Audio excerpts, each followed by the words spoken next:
Thank you for listening to Depictions Media Radio.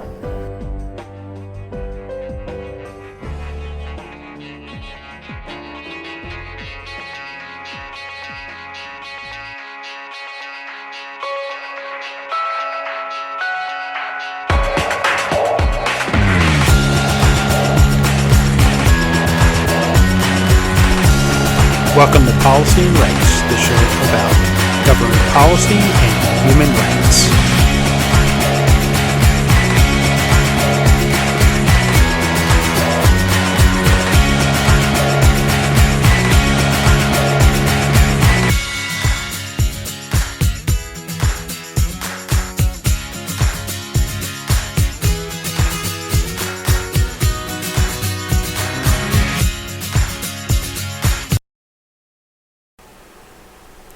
Welcome back to Policy and Rights here on Depictions Media Radio. I'm your host, Michael Clogs. Prisons, should they just be for punishment, or do we want to find a way to reintegrate those people who have made mistakes in our society and help them be better people, be better citizens, and contribute to our society? Now, there are those that maybe we can't do that with because of mass or serial killers. Maybe not, but for the most part, most crimes and most things, we can actually rehabilitate people, and this is becoming where it's becoming a global issue. And the global issue is not one of can we really rehabilitate people or not. It becomes of a issue of radicalisation. People are placed in prison because of a mistake that they made. And while in prison, that they align themselves or find themselves with people who have radical ideas. People who hijack religions, hijack beliefs, and prey on people who are just disenfranchised or just trying to find a way to fit back into society. Some people are maybe angry and feel that they were treated unjustly, and they align themselves with groups that have ideas of hatred, and these people who are promoting the hatred build on the fear and distrust that people have in society because they've been incarcerated. This is the true global problem of prison systems around the world.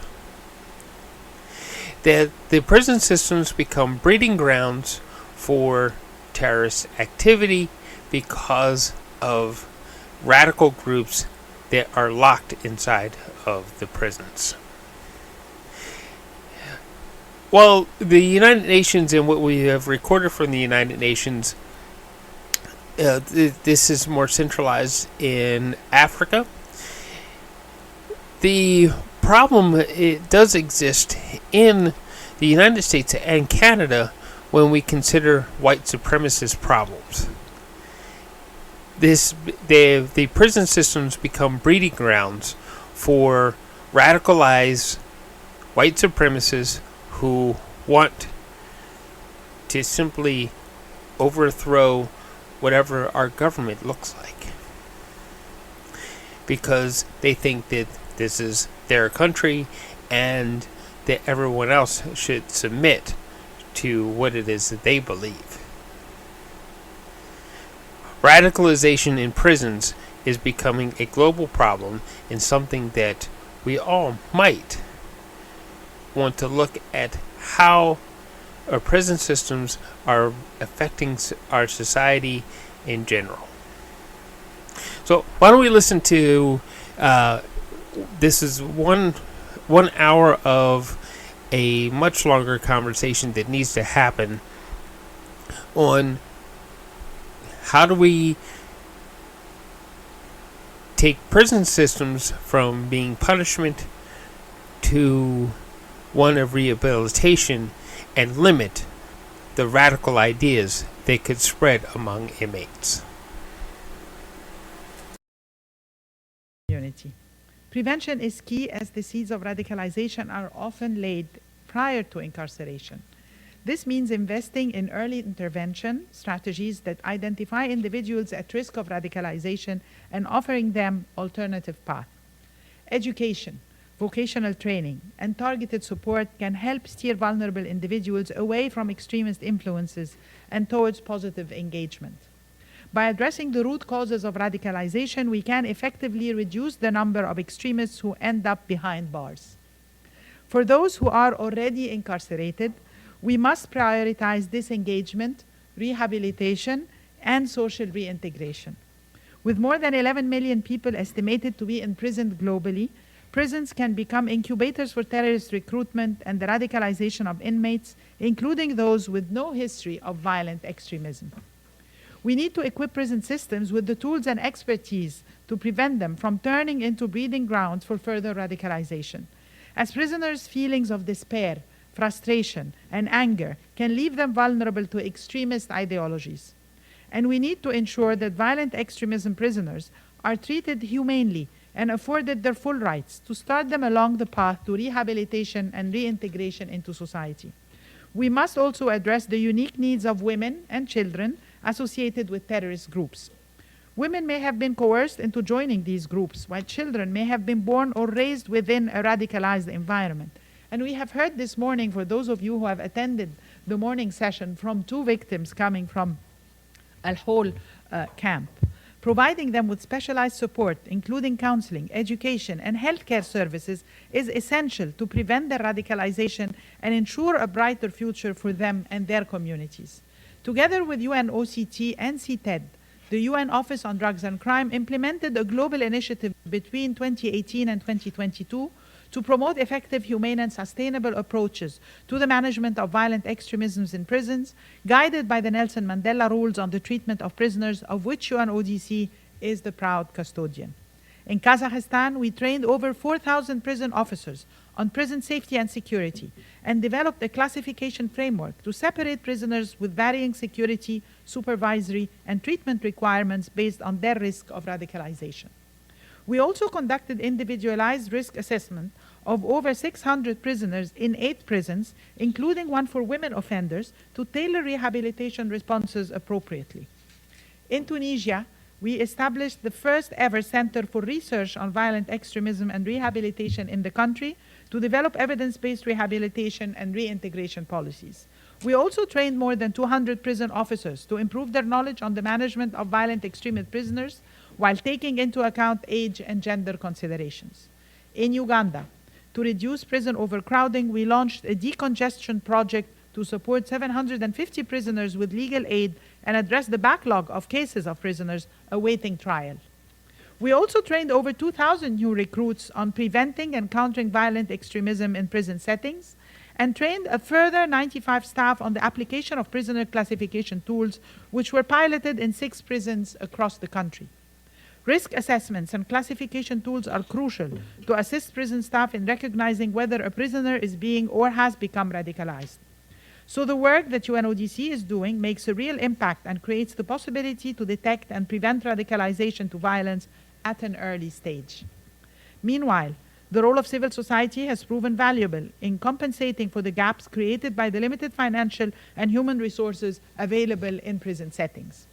In Iraq, for example, we are promoting the work of NGOs to mitigate the threat of terrorist and foreign terrorist fighter detainees by promoting sustainable, people-centered approaches to the management of prisons. This involves providing technical assistance to the government of Iraq to help develop skills of inmates through vocational and educational training, improve access to justice by providing legal aid, and promote a healthy and safe environment for prisoners. This experience has shown that NGOs can play an important complementary role in protecting society by ensuring the effective rehabilitation and reintegration of offenders. Ladies and gentlemen, managing violent extremism prisoners is a complex endeavor, but it is one that we cannot afford to ignore. It requires us to find a delicate balance between addressing security concerns and protecting human rights in due process, with the ultimate aim of preventing violence and fostering reintegration. By investing in comprehensive and evidence-based approaches, we can empower individuals to reject violence, embrace peaceful alternatives, and contribute positively to their communities. This is needed more than ever to make progress on SDG 16 to build peace, justice, and strong institutions and all of the SDGs. You can continue to count on UNODC to support member states in implementing inclusive terrorism prevention policies and practices so that we may break cycles of violence and build the foundations of a safer, more resilient world for all. Thank you.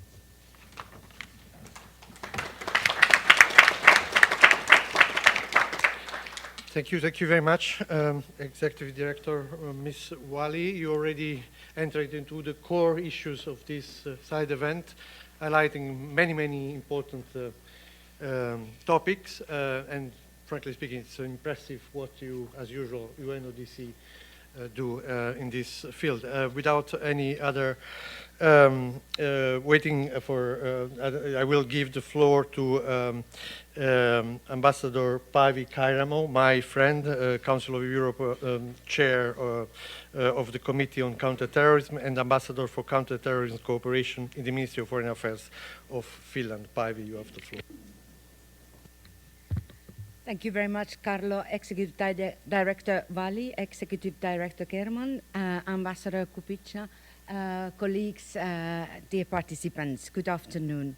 I'm honored to be able to join this event first and foremost in my capacity as the chair of the Council of Europe Committee on Counterterrorism, and also, as mentioned by Carlo, as Ambassador for Counterterrorism Cooperation in the Ministry for Foreign Affairs of Finland. I am so very glad to be here with our partners from Austria, the UNCTAD, the UNODC, the OSCE, and I'm also very grateful to the experts of this event for their willingness to join us to share their experience on this particular topic. As a brief introduction, allow me to say a few words of the work of the Council of Europe in the area of counterterrorism cooperation. The Committee on Counterterrorism, CDCT, is the key coordinating body for counterterrorism at the Council of Europe. The CDCT has produced a number of important standards in this area, notably the recent recommendation of the Committee of Ministers to Member States on the risk assessment of individuals indicated or convicted of, for terrorist offences. And we were advised, I should say, by a very prominent French expert in this area. The Council of Europe, through its specialized bodies on prisons and management of prisoners, has also developed influential guidelines and a handbook on addressing and preventing radicalization to terrorism in prison. These efforts come from an understanding that while there are many violent extremist prisoners in our penal systems, there need to be special regimes to prevent them from further radicalizing or even radicalizing others in prison, while also aiming to ensure that any radicalized individuals do not pose a continuing risk after their release. This is no easy task. Research and experience in this area continues to grow rapidly as we learn more about what works and what doesn't when dealing with the challenges presented by violent extremist prisoners. These are clearly challenges that no institution can handle alone. Multidisciplinary approaches are needed, requiring careful and regular cooperation with a range of professions such as mental health specialists, risk and security experts, education professionals, religious figures, community leaders, and many others. Equally, we must ensure that our approaches to managing violent extremist prisoners are effective, sustainable, and implemented in full respect of human rights and the rule of law. With so many stakeholders playing an important role in managing and rehabilitating violent extremist prisoners, we need events like this to help all stakeholders to strike a balance between individual freedoms and ensuring safety in prisons and among the general public. Just last month, in May, the CDCT adopted a compilation of good practices with regards to de-radicalisation, disengagement, and social reintegration.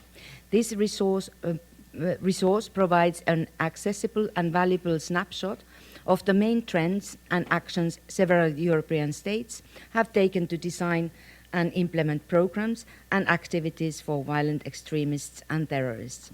The report is available online, and for your convenience, the link is included in today's agenda. Our leading expert on this effort, Dr. Ion Durnescu, is joining us via video link to explain more about this project and the main conclusions. The Council of Europe's work in this area does not end here, however. The Council of Europe recently adopted its counterterrorism strategy for 2023-27, which foresees several lines of work and action to support European efforts to prevent and prosecute terrorism and terrorist and violent extremism leading to terrorism, as well as protect civilians and states from the impact of terrorism. The strategy identifies de-radicalisation and disengagements for women and children, respectively, and as referred to by Executive Director Wali, just during her introductory remarks, also as a particular focus area for CDCT. Conclusion. Excellencies, I'm honored to be able to participate in this event with you, all of you. As the chair of the CDCT, I look forward to engaging further on these issues, and we hope that all of you here today can find some use and inspiration from our ongoing work in this crucial area. Thank you very much for your attention.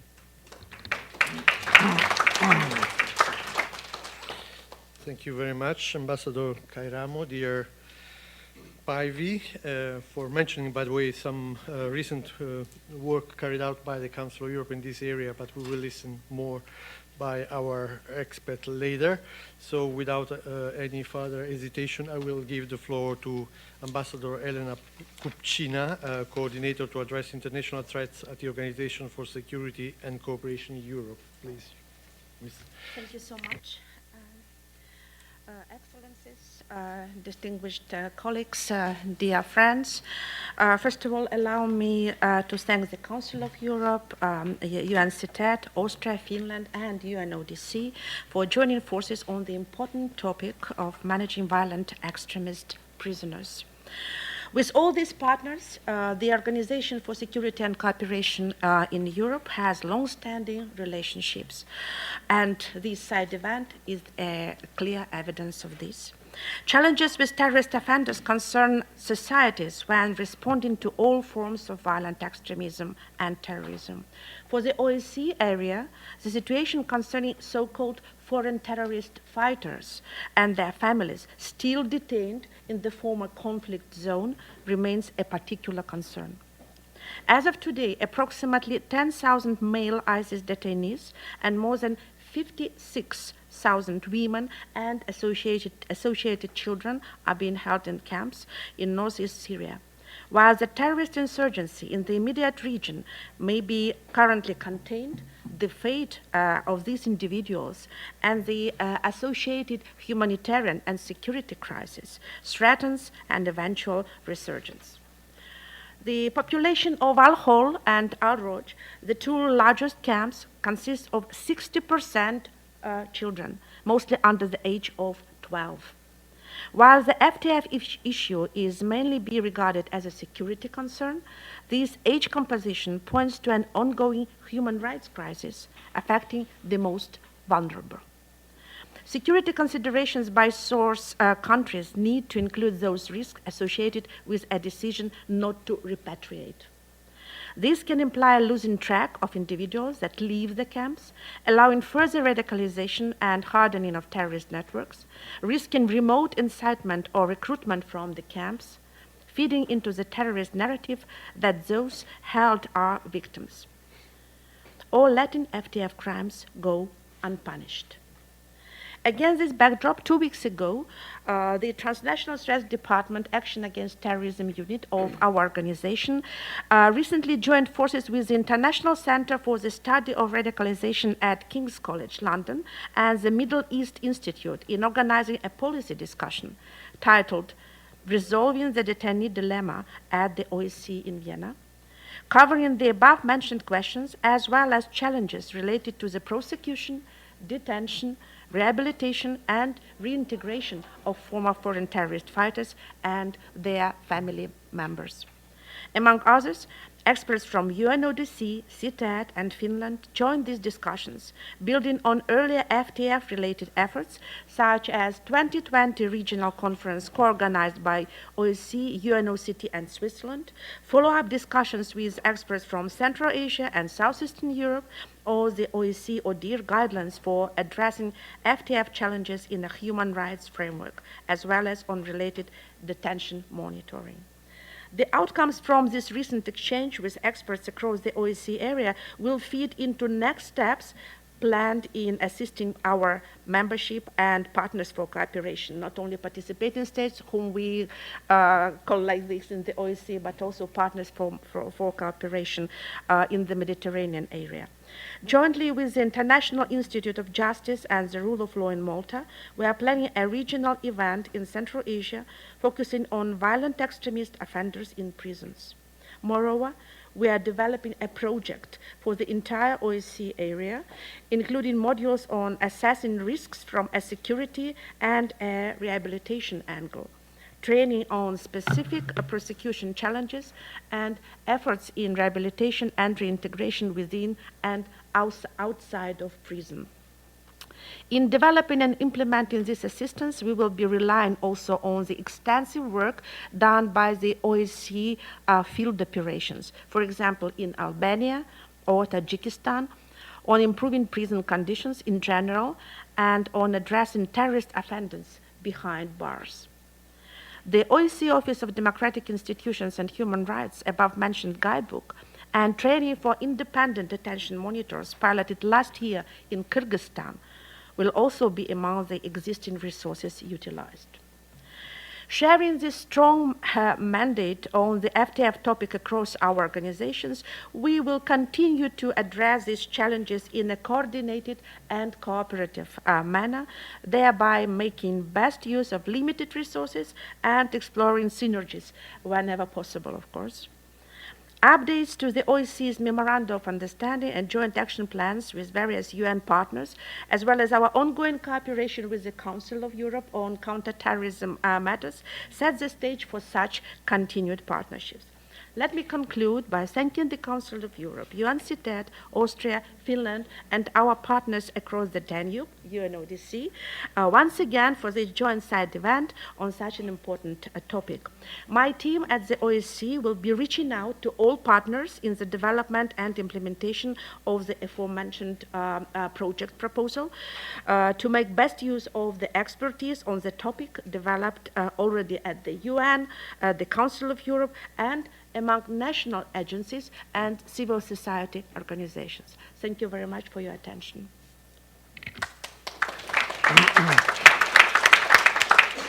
Thank you. Thank you, Ambassador, for your remarks. You raised one very, very important issue, of course, that we all are dealing with in our different settings, the problem of the people kept in the camps in Syria, above all, and Iraq, and also, of course, your numerous projects in different areas. Now I will give the floor immediately to Ms. Natalia German, the Executive Director of the United Nations Counterterrorism Executive Directorate, CITAD. Please, you have the floor. Thank you very much, dear Mr. Chairman, Your Excellencies, my distinguished co-panelists, Excellencies, ladies and gentlemen. I'm delighted to join this important event, and I would like to thank the Council of Europe, OSCE, United Nations Office on Drugs and Crime, as well as my own office, CETED, for all your good work to put today's event together. The management of violent extremist prisoners presents unique challenges to all of us working in the counter-terrorism field. For one thing, it is an area where the practice of countering violent extremism has an exceptional urgency. It focuses on individuals who have already shown an inclination towards terrorist violence and who in many cases may be due for release within relatively brief periods of time. There is an urgency to ensure that these individuals are convinced to renounce their commitment to violence so that society at large can enjoy the fundamental right to personal security. Our topic today is also unique, of course, because it concerns a population that is deprived of liberty. And the imprisonment of these individuals may be appropriate and just, but it means they are not in a position of subjugation. Their treatment must be firm and deliberate, but it must also take due account of their human rights. The fact is, prison environments are highly conducive to radicalization to terrorist violence. Prisoners may be convinced that their confinement is unjust. The restrictive prison environment is highly susceptible to manipulation by those advising violent extremist ideologies. This is why prisons are sometimes referred to as hotbeds for terrorism and terrorist recruitment. CETED has been doing its part to support member states in this crucial area of work, including through our recent joint project with UNODC and UNOCT. We recently published an analytical brief on this issue and the several key findings we have learned throughout our work. There remains much uncertainty about the scope of the issue. Member states take different approaches to counting and classifying violent extremist prisoners, and reliable data are lacking. However, it seems clear that the number of such prisoners in countries around the world is growing. It is also evident that tailored risk assessments are crucial in this field. Violent extremist prisoners are a diverse group, which necessitates the implementation of different approaches, although this is resource-intensive. The experts who are with us today can help to shed light on the types of initiatives that are showing some positive results. We also know that women prisoners require specific approaches. Women's involvement in violent extremism conducive to terrorism has reportedly tripled in the past decade, yet their separation and isolation in prison environments often mean that their needs are overlooked. And as I have already said, a human rights-based approach is critical in this area. It is essential that states pay careful attention to maintaining prison environments that are humane and respectful of human dignity, in accordance with the United Nations Standard Minimum Rules for the Treatment of Prisoners, the Nelson Mandela Rules. The issue of management of prisoners also raises issues regarding the rights to freedom of thought, freedom of belief. It is entirely appropriate for states to work to suppress and eradicate ideologies that support and incite terrorist violence, but more difficult questions may arise with respect to certain viewpoints that may not enjoy the favor of states, but that are not connected to the perpetration of violence. Drawing the boundaries of appropriate intervention into personal belief systems by states may raise sensitive issues. And beyond that, interventions aimed at preventing radicalization to violence in prisons cannot ignore the underlying issues that may be conducive to the spread of terrorism. That is not to say that terrorist violence can never be justified. It cannot, never. But effective interventions should be based on a comprehensive understanding of the causes of radicalization. Some of these issues, such as questions of discrimination, marginalization, poor governance, and other issues, should be taken into account by practitioners in this field, even as we collectively reject the resort to terrorist violence to address them. CETED remains committed to engaging with member states through our country visits on behalf of the Counter-Terrorism Committee and our ongoing dialogue to identify key challenges and promote the implementation of best practices in this field. And we will continue our endeavors to facilitate technical assistance projects for member states that request them, to support them in their crucial counterterrorism efforts. I thank you.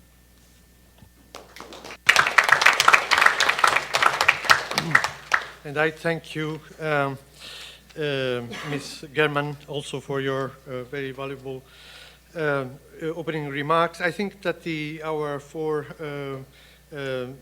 panelists speakers who have introduced this side event have very well set the scene for, I'm sure, a very fruitful now discussion in this room and online. Many important items have been raised already.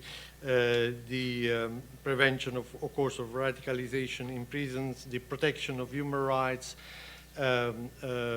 always to be taken into account, the violent extremist prisoners. We do not have, I agree, a clear picture of the situation in the prisons with regard to this situation, the condition of women prisoners. Many important issues have already been raised, and so I thank you very much for that. Now I will open then the expert panel. We have many important and good experts with us today.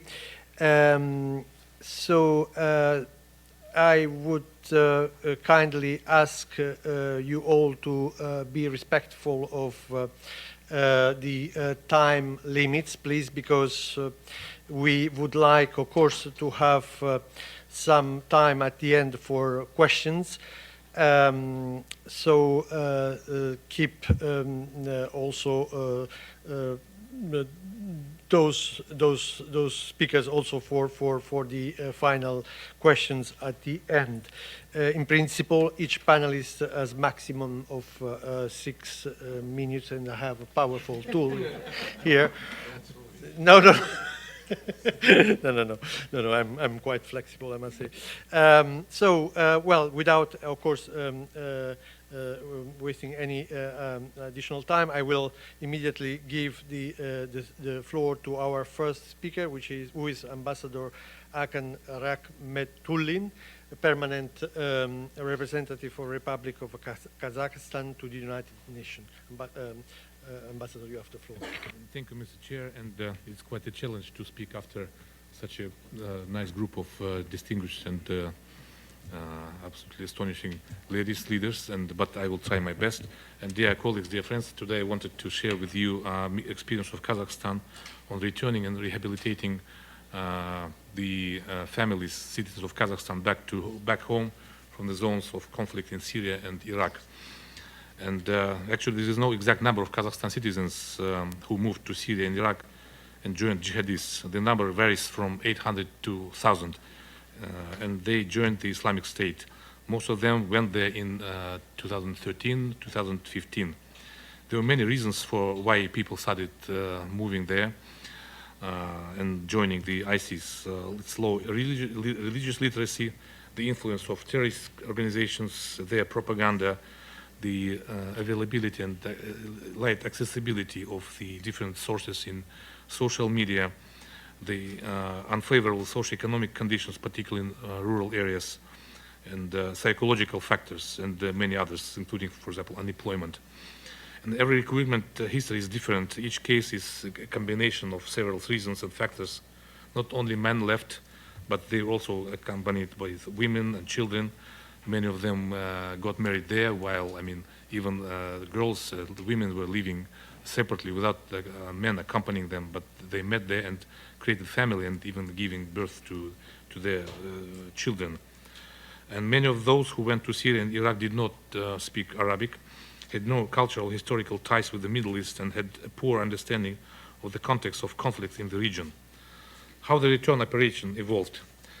Actually, in 2018, in Syria, province Deir ez-Zor, city of Baghuz, on the bank of the Euphrates River, cornered Daesh militant, together with their wives and children, gathered. There were thousands of them from all over the world. The leaders of the caliphate, who had previously called for jihad, mostly Arabs, had already fled and left them to die. Kurdish militias, with the support of Western aviation, tightened the ring around the city more and more. That was the situation where hundreds of Kazakhstan citizens found themselves.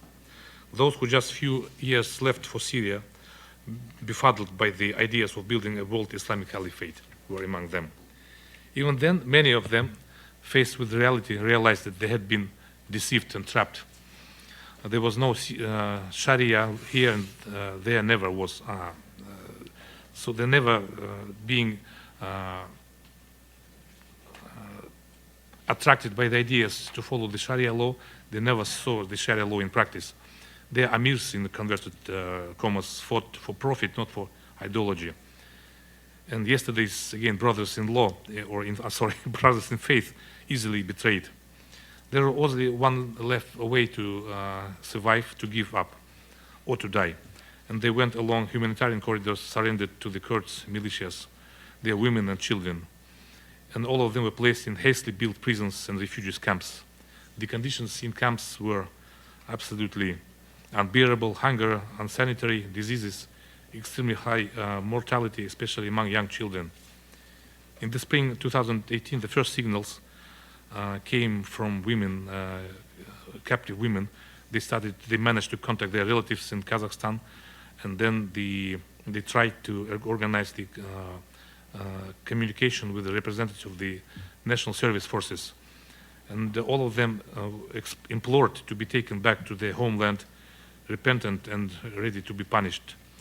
Against this background, the idea of evacuating Kazakhstan citizens from Syria was born. The evacuation operation was conditionally named Zhusan. Zhusan means wormwood in Kazakh, the bush.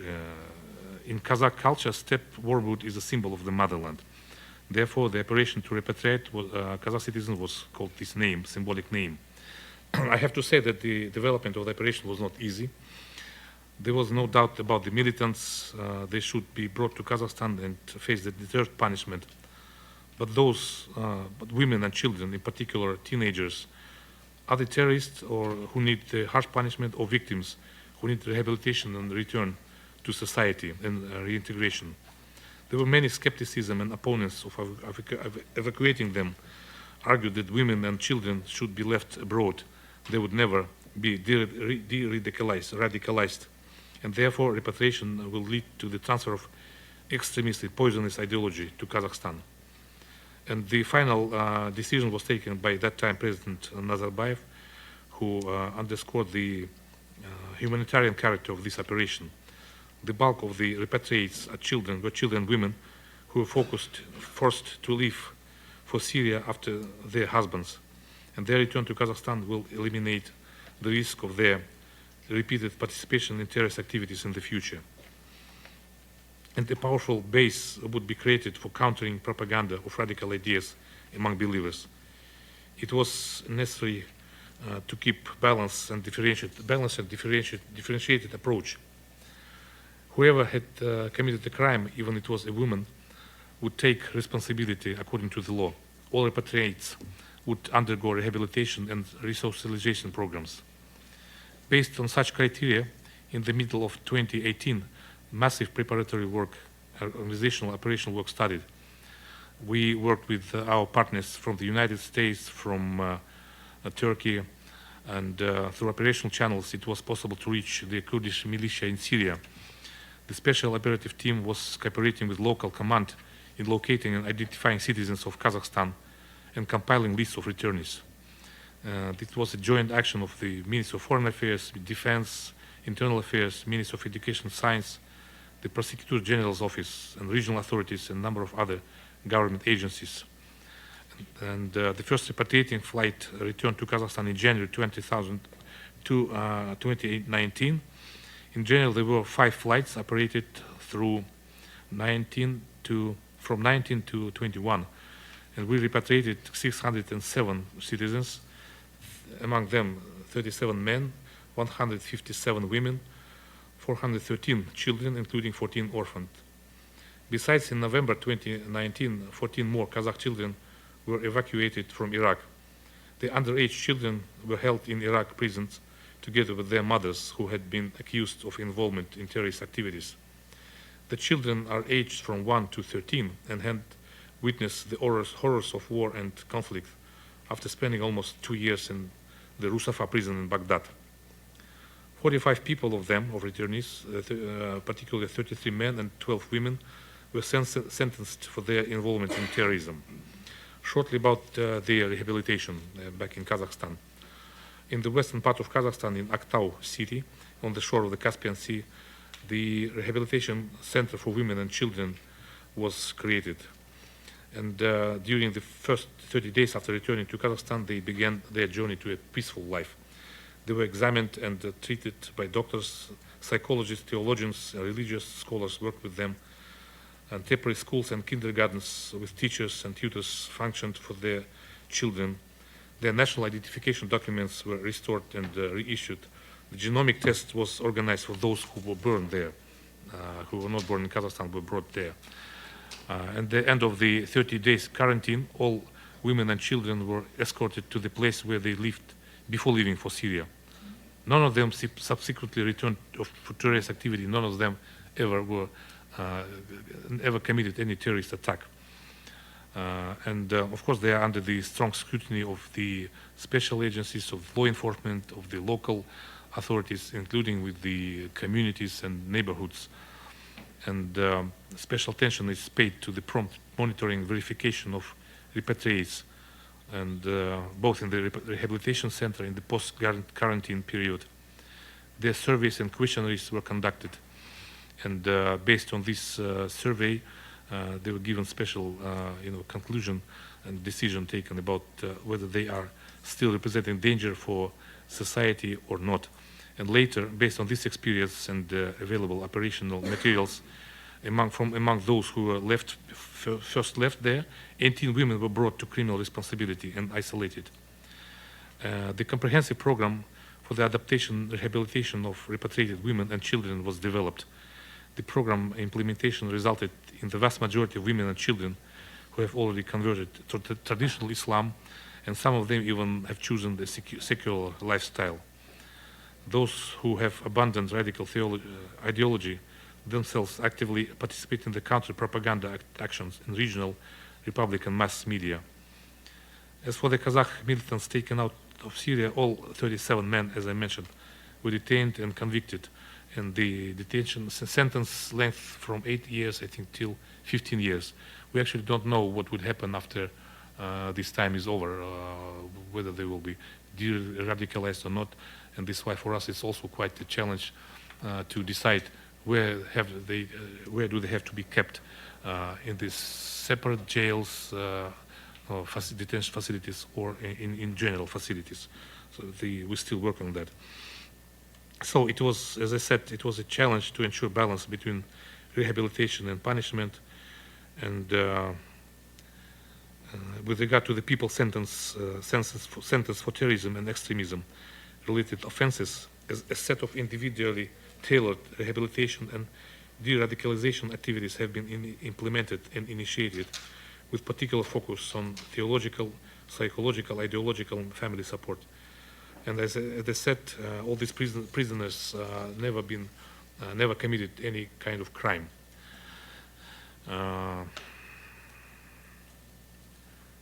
So in order to save time, I would stop here because I have much more to say, but thank you very much for your attention.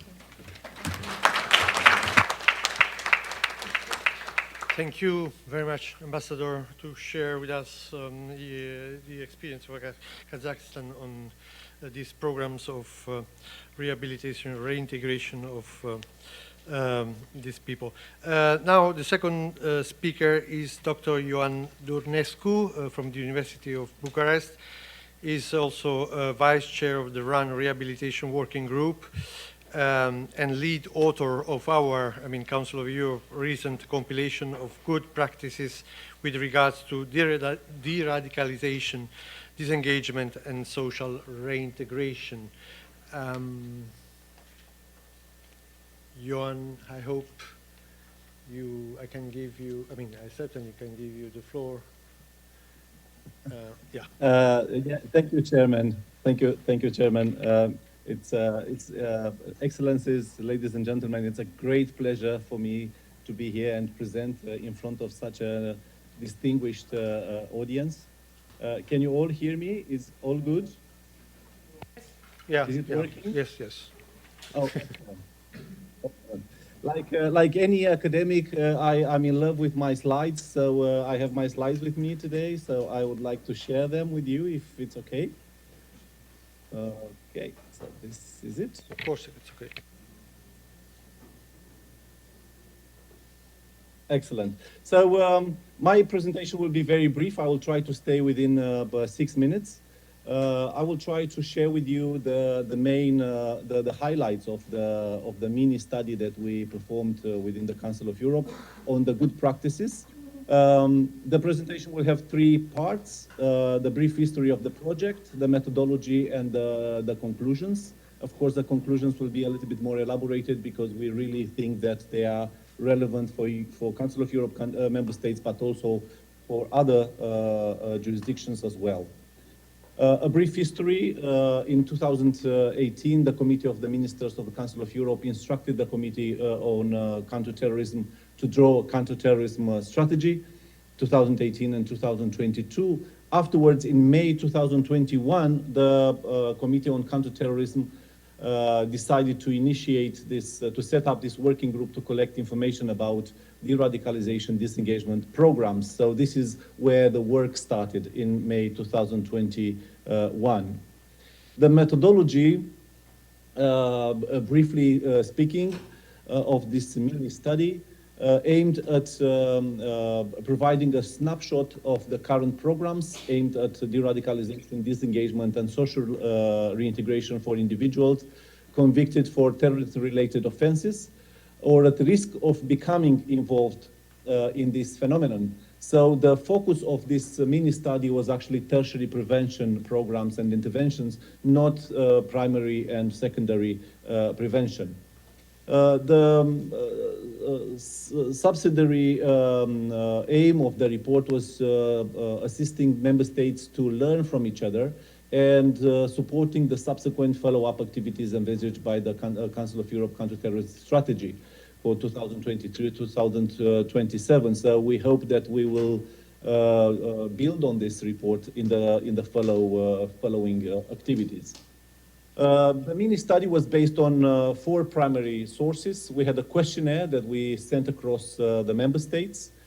And then we had follow-up interviews trying to go into depth with some topics. Then we did a rapid literature review, trying to connect what we learned from the field with the state of the art in terms of research. And we also did a brief consultation of the RAN collection. By good practices, just to have a common understanding of this concept, we understood practices that were considered by the member states as effective, sustainable, and transferable. So we really wanted to produce something that is highly relevant for most of the member states and even beyond the member states Council of Europe. The conclusions, and slowly we move to the end of this presentation. The conclusions are that there is a significant progress in designing interventions and programs in de-radicalization, disengagement, and social reintegration. The progress is incremental, it's step by step. You can see progress from one year to another. However, this progress is quite uneven.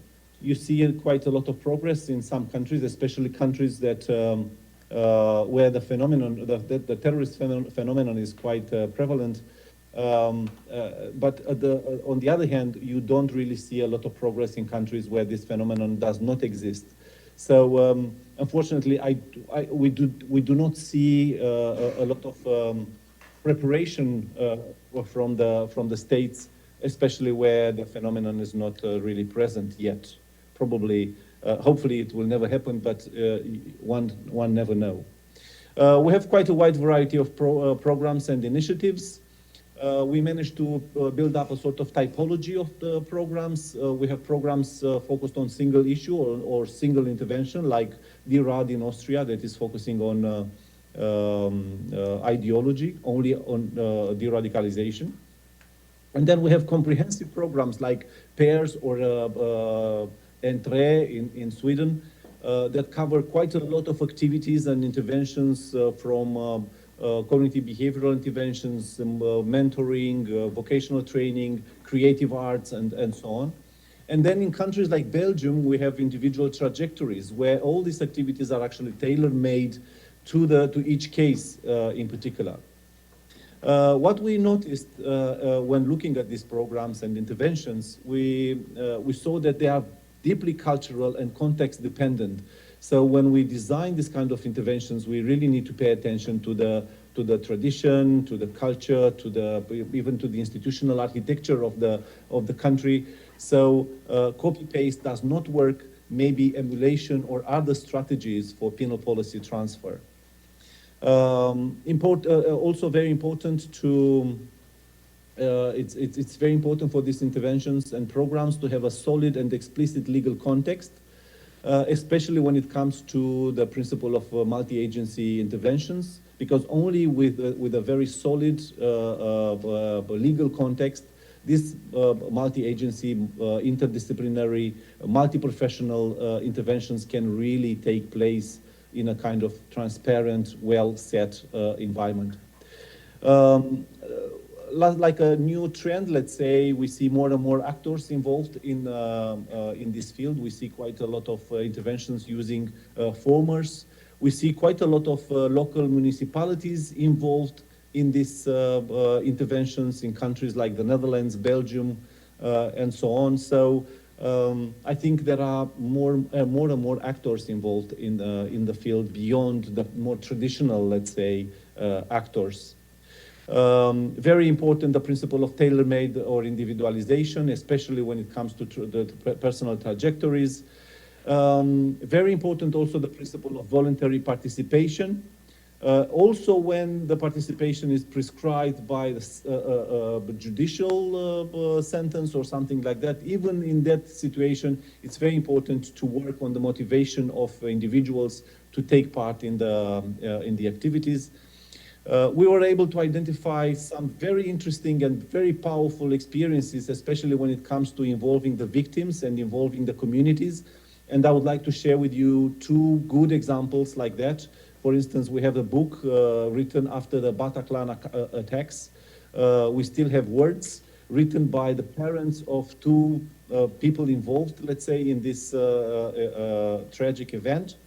And then we have the group work and the documentary Beyond the Tears in Belgium. Both these initiatives can be found on internet, and I would suggest people to have a look at those and get inspiration from them in terms of, you know, working with the victims, working with the communities, trying to heal the trauma. We still wait for a lot of progress in different research in different fields. For example, we need more research on defining success, on post-exit in particular. I think we need to go beyond reoffending and we need to look at more indicators like well-being, social reintegration, and so on. So we need to be a little bit more inclusive when it comes to defining success of these interventions. We still have quite a lot of difficulties in terms of including the gender, the human rights, and the sustainability dimensions. We still see quite a lot of good interventions, good initiatives that die after 2 or 3 years once the projects, let's say, ended. Again, another field where we can do more is the community involvement. We see quite a lot of concern with individuals. We work quite a lot of individuals, but we tend to neglect their context, sometimes their families and their communities. So this is what we learned from this exercise. Of course, the report has a lot of details and a lot of interesting examples. So if you find the time to look at it, I hope you will be happy to do so. Thank you very much.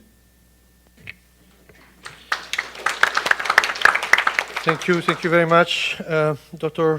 Durnescu, dear Johan, and for summarizing in 6 minutes the enormous bunch of work that you have put in this document, which I also invite everyone interested in this matter to read carefully. Now the third speaker is Dr. Florian Emendinger, coordinator in the Federal Ministry of Justice of Austria. The floor is yours, please. Dear Excellencies, dear colleagues, ladies and gentlemen, good afternoon. My name is Florian Hammerdinger, and I'm the coordinator of the Coordination Unit for Extremism Prevention and De-Radicalization at the Austrian Federal Ministry of Justice. During my presentation, which has the title Extremism in the Austrian Penal System, I would like to give you some insights into our practice of dealing with terrorist offenders. However, before I start, I would like to thank the organizers of the United Nations and the Council of Europe to give us the occasion to present our work at this important event. In Austria, we adhere to the following strategies. As far as information management is concerned, a seamless and interagency flow of information is essential. When dealing with prisoners, we aim for the greatest possible normalization. Prisoners convicted of terrorism offenses are not concentrated locally. Normalization also means as much security as necessary, as much freedom as possible. Inmates convicted of terrorism are not subjected to restrictions or different treatment than other inmates, as long as security concerns allow this. The monitoring is carried out in a rather passive way, as otherwise there is a risk of not obtaining information due to active monitoring. Measures are taken on a multi-professional basis, including a precise risk management and legally binding case conferences. Close cooperation with all involved authorities is always sought. However, before we talk about measures or interventions, we need to talk about the information management that must precede these measures. Without the appropriate information, targeted measures cannot even be implemented. The flow of information must be seamless, interagency, standardized, and compelling. In the penal system, the most effective way to obtain and manage information is the dynamic security concept in conjunction with the prison intelligence concept. So how does information management work in Austrian penitentiary system? The most important aspect is the ordinary staff, because they are by far the ones who are the most in contact with the prisoners. If essential and available information is not obtained, analyzed, and forwarded to the right contact, there is no need to discuss measures. Therefore, the needed information about the concerning inmates needs to be gathered. If someone is in prison, you have potentially a lot of information, because he is there 24/7. The flow of information is guaranteed by compulsory reporting requirements. Prisons are obliged to report certain circumstances to the appropriate units. For example, misdemeanors, discoveries of questionable symbols, desired outside contacts, and so on. Intelligence is thus ensured by cooperation between the state protection authorities and the prison intelligence system, as well as by information analysis to that effect. Standardized reporting modalities have likewise been set up between the state protection authorities and the prison administration, which has reduced the danger of information leakage. Based on the information obtained, targeted actions can then be taken. These can be high-level as well as low-level measures. The examples are set up here. Low-level measures should not be underestimated. They can be very effective. In one case of successful de-radicalization, the decisive factor was that the inmate was housed together with a Christian Austrian and got along well with him. He mentioned this in a follow-up interview. So thank you for your attention, and if you have any questions, please do not hesitate to contact me. Thank you. Thank you very much also for this interesting presentation. And now our fourth, first of all, I wanted to say that we will still have some additional time after 2:30 for questions, so don't worry about the time. Yes, worry about the time, but not so worried as it was planned at the beginning. So our first speaker will be Mr. Wilson Francis Magomu, Senior Commissioner of Prisons and Counterterrorism Focal Point in Uganda Prison Service. But before giving you the floor, I wanted to express on behalf, I think, of everyone in this room, our deep condolences to you and to your country, Uganda, of course, for the terrible event that happened a few days ago in your country. Now I give you the floor, please. Thank you very much, Your Excellencies, the distinguished guests, the panelists.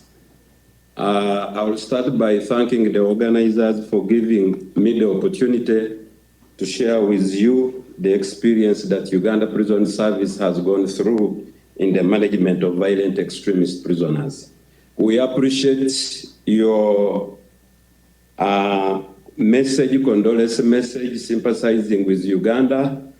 I think it was the last Friday in the evening that we had that tragic event where the suspected violent extremist rebel group attacked a secondary school, boarding school, and you saw what happened.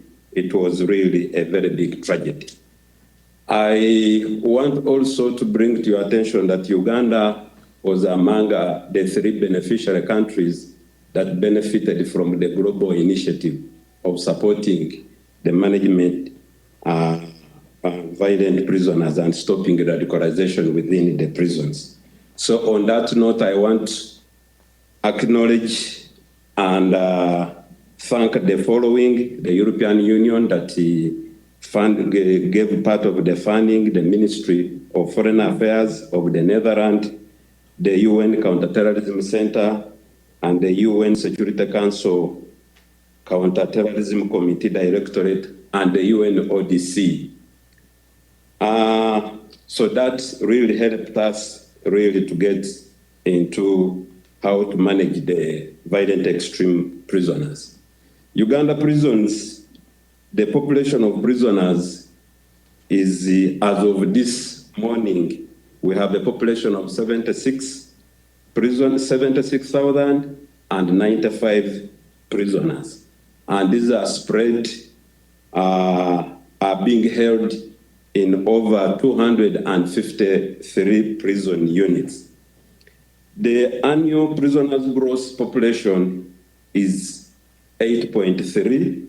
So every year, the population of prisoners is growing. Our actual, what would be the ideal situation would be like 20,321 prisoners.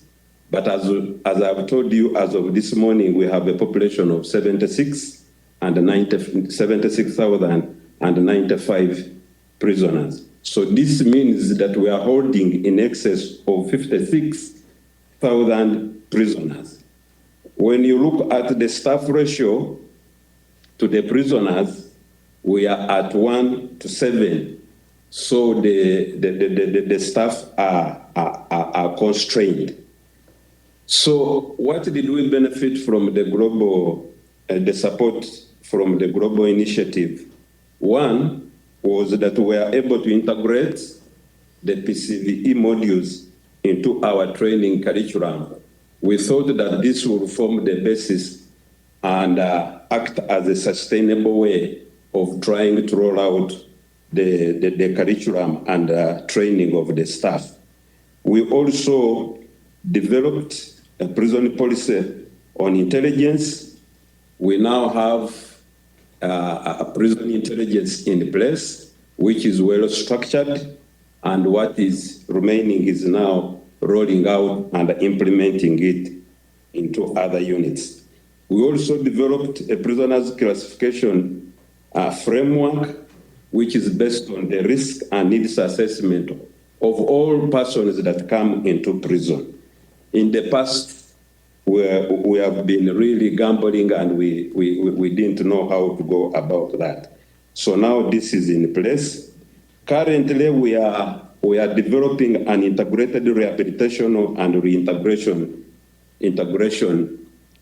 model for prisoners who are being charged of violent extremist prisoners.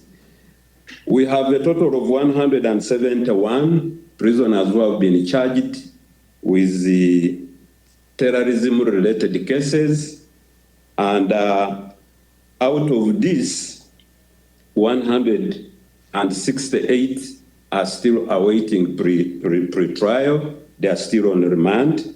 Of this, we have 154 who are men, and we have a total of 14 who are women.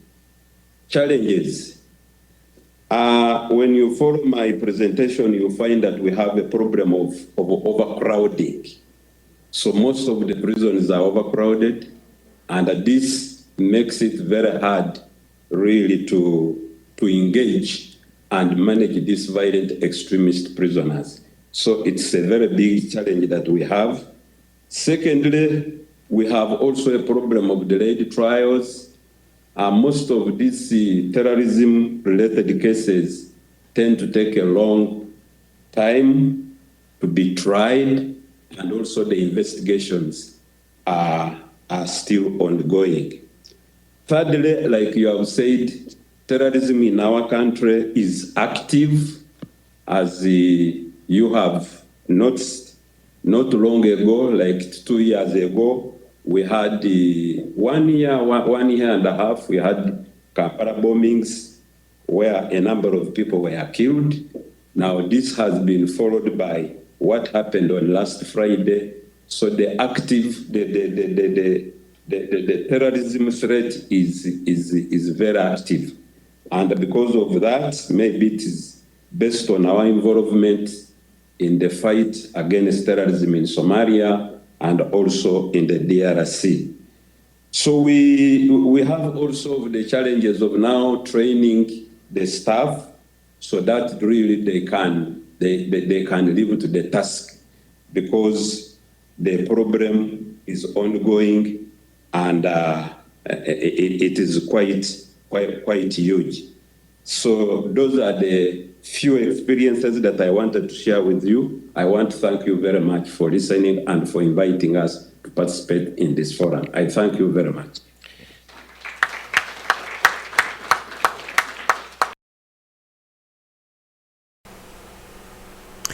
Ultimately, the goal is to spread love, not hate, to do things so that people feel wanted in our world and not left behind.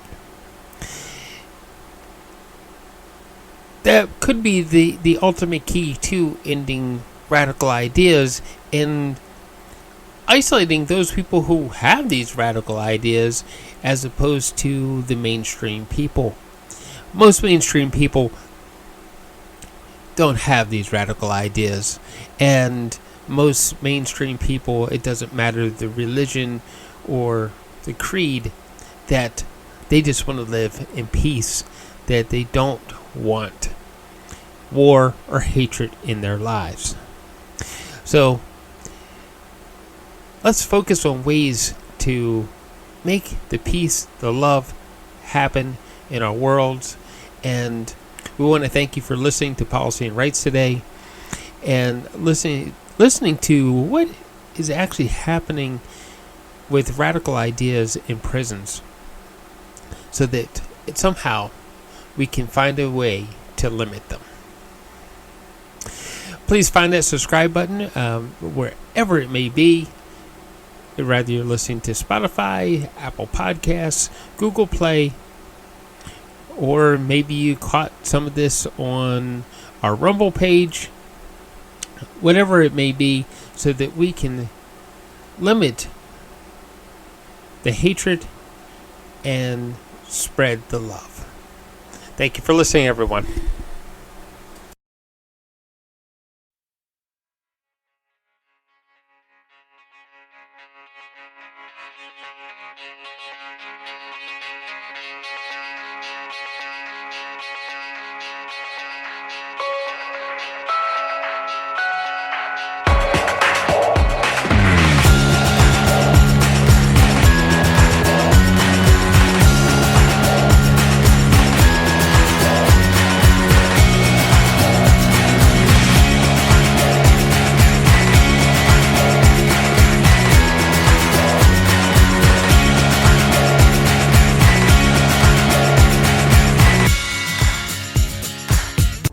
This show has been produced by Depictions Media.